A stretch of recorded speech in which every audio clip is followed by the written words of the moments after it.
E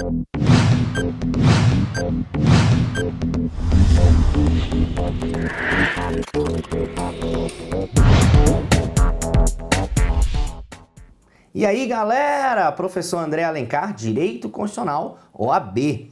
Nós vamos falar hoje uma dica importantíssima para você que vai fazer a prova da OAB, da aplicabilidade das normas constitucionais. Nossa dica de hoje é especialmente sobre as normas de eficácia plena. Pessoal, é sabido que o professor José Afonso da Silva escreveu uma monografia ainda na década de 60 sobre a aplicabilidade das normas constitucionais. E o professor José Afonso da Silva focou na diferença entre as normas de eficácia plena e as normas de eficácia contida. Ambas são normas autoaplicáveis, ou seja, são normas que têm a capacidade de, por si só, produzir os efeitos esperados delas. É fato que toda norma produz efeitos, porém, os efeitos comuns, os efeitos típicos das normas constitucionais podem ser plenos, contidos ou limitados. E nós vamos falar um pouquinho das normas de eficácia plena. A norma de eficácia plena, ela tem aplicabilidade, ou seja, sua capacidade de incidência, num caso concreto, direta, imediata e integral. Direta porque não depende de nenhuma norma regulamentadora para viabilizar os seus efeitos. Ou seja, a própria norma é, por si só, capaz de produzir os efeitos esperados. E a sua aplicabilidade, além de direta, é também imediata. Por quê? Porque ela não depende da entrada em vigor de outras normas, não depende da produção de efeitos de outras normas para que ela produza os seus efeitos. Então, desde o dia 5 de outubro de 88, quando a Constituição foi promulgada, essa norma já tinha o seu poder de produzir os efeitos. Agora, a característica mais importante das normas de eficácia plena, que as diferenciam das normas de eficácia contida.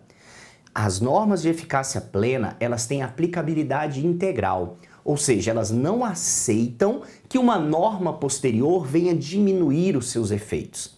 Então preste muita atenção, além de não depender de uma norma posterior, ela não aceita que uma norma posterior venha reduzir-lhes os efeitos, venha diminuir os seus efeitos. Esses efeitos não poderão ser contidos, não poderão ser restringidos, ok? Pessoal, mais uma dica, presta atenção. As normas de eficácia plena podem ser regulamentadas. Tem muita gente que confunde não aceitar restrição com não aceitar regulamentação. Não, presta bastante atenção.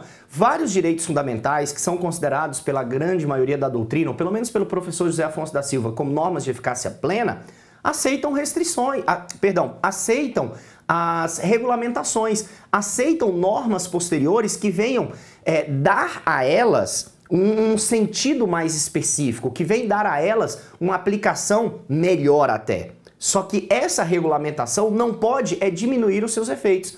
A regulamentação posterior, acaso existente, porque ela não é necessária, acaso existente, não poderá diminuir os efeitos das normas. Por exemplo, no artigo 5º da nossa Constituição está escrito que ninguém será submetido à tortura e nem a tratamento desumano ou degradante. Está no artigo 5º, inciso 3. Ninguém será submetido à tortura nem a tratamento desumano ou degradante. Essa é uma norma de eficácia plena. Desde o dia 5 de outubro de 88, ninguém mais poderia ser torturado. Ah, professor, e antes podia? Outrora talvez poderia, mas não pode mais. Então a eficácia é direta e imediata. Ah, professor, mas preciso de uma lei para definir a tortura? Olha, muito cuidado. A tortura como crime depende de lei, porque não há crime sem lei anterior que o defina.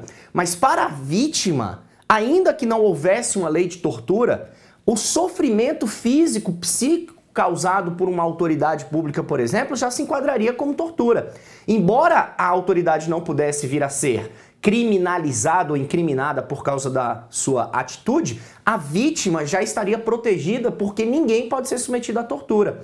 Então veio uma lei de tortura, embora não fosse absolutamente indispensável para a aplicação do direito fundamental de não ser torturado, o Estado legislou sobre tortura. Então a lei de tortura ela veio para melhorar a aplicação, para trazer conceitos mais precisos na aplicação da norma. Era necessária? Não para esse fim. Foi bom? Foi. Te pergunto agora, a lei de tortura pode criar exceções? Ninguém será submetido à tortura salvo nos casos previstos em lei? Ninguém poderá ser torturado exceto nas hipóteses previstas em lei? Não, ninguém será submetido à tortura, ponto. Ponto. A lei não pode trazer exceções, a lei não pode restringir a eficácia das normas constitucionais quando a norma é de eficácia plena, como por exemplo o artigo 5º, inciso 9º. É livre a liberdade de comunicação, independentemente de censura ou licença. Tem outras coisinhas lá, mas isso é que importa, independentemente de censura ou licença. Uma lei pode até querer regulamentar a liberdade de comunicação, mas não pode, em hipótese alguma, trazer hipóteses de censura ou de necessidade de licença. Tudo bem? Pessoal, então essa foi a nossa dica de hoje sobre as normas de eficácia plena. Um grande abraço, fique com Deus, até a próxima.